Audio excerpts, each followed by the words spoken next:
Hi everyone, in front of me I've got Samsung Tab S10 Ultra, and let me share with you how to turn off running apps on this device. So all we have to do is to open the recents. If you've got the gesture set as your navigation type, simply swipe your finger from the bottom to the center of your device, of course finger or pen. And if you've got the 3 buttons navigation, simply tap on this button with the 3 bars icon.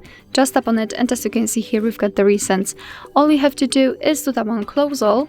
We will go back to the home page, but after tapping on the recents again, we can see that we've got no recent apps, which means that we just successfully closed all of them with only one click.